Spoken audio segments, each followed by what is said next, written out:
Since its founding in 1906, the City of Glendale has developed a rich and diverse architectural landscape. The city has long recognized the value of preserving neighborhoods and the properties that reflect different eras of Glendale's history. The Historic Preservation Commission was established to regulate proposed changes and maintain the integrity of historic features and design which bring beautiful cohesion to Glendale neighborhoods and properties. In 2005, the City of Glendale instituted a process by which neighborhoods could receive a Historic District designation, and to date has received 7 Historic District applications. Only those neighborhoods that meet the high standards of the Historic Preservation Commission receive the distinguished title of being a historical resource. There are currently 6 historical districts which hold this high esteem.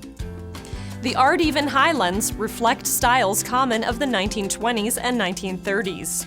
It exhibits the Spanish colonial, Monterey, and Tudor revival styles, along with the later but complementary minimal traditional and ranch styles. In addition, most homes are visually linked by their similar setbacks from the street, scale, and massing, creating a cohesive feeling that helps define the neighborhood's historic character.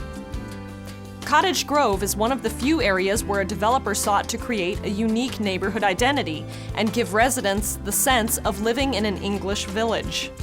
The intermixing of these English-style homes with sporadic Spanish colonial revival-style homes is consistent with patterns found during the 1920s. A large portion of North Cumberland Heights was developed by the Campbell brothers. The district contains many fine examples of the period revival architectural styles of the 1920s and 30s, along with minimal traditional and ranch-style homes from the 1940s and 50s. Glendale's largest historic district, Rossmoyne, consists of 503 homes set along gently curving streets and features an outstanding variety of Spanish colonial revival, Tudor revival, and French-inspired designs. The area was developed by the Haddock Nibley Company beginning in 1923 and was largely built out by 1950.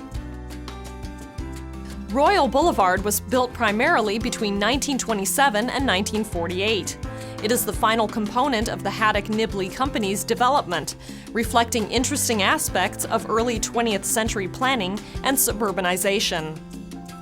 2 homes in the district are also listed on the Glendale Register of Historic Resources for their fine architectural design and association with significant Glendalians: Bob Wien, founder of Bob's Big Boy, and Ed Strangler Lewis, world heavyweight wrestling champion of the 1910s.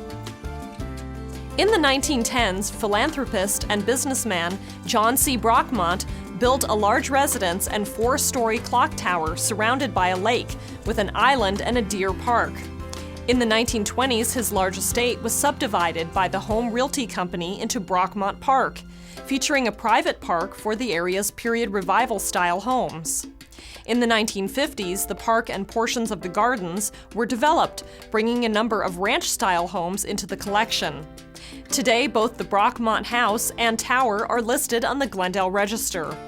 The area's tree-lined streets and high-quality architecture make it one of Glendale's most distinctive neighborhoods. Homes within these districts enjoy the invaluable distinction of owning a piece of Glendale history. But this recognition is accompanied with the great responsibility to adhere with specific guidelines as to not alter the characteristic charms of these historic homes. Design guidelines were adopted by City Council to provide guidance for work on district properties tailored to each particular architectural style. Many work proposals that conform to the guidelines can be exempted from Historic Preservation Commission review and can be approved over the counter by Community Development Department staff. Major remodels may be reviewed by the Commission, as well as work that does not meet the guidelines for appropriateness to the property and the district. The ultimate goal is to protect the features that give a building its sense of historic character. And it's the character of individual properties that adds up to create the sense of history and uniqueness that make historic districts such special places. If the red tile roof is removed from a Spanish colonial revival house, we lose an important part of that property's story. The same is true when the original wood siding of a craftsman bungalow gets covered with stucco.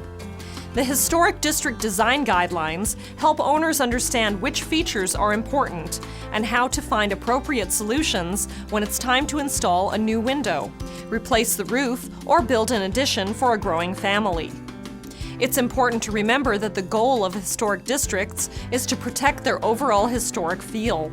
The guidelines only apply to the parts of a property that can be seen from the street. Work at the back or interior is not covered. Changes to these areas still require permits, of course, and exterior work is still reviewed for its design and adherence to the zoning code. In this way, we can protect neighborhood character while allowing properties to change over time.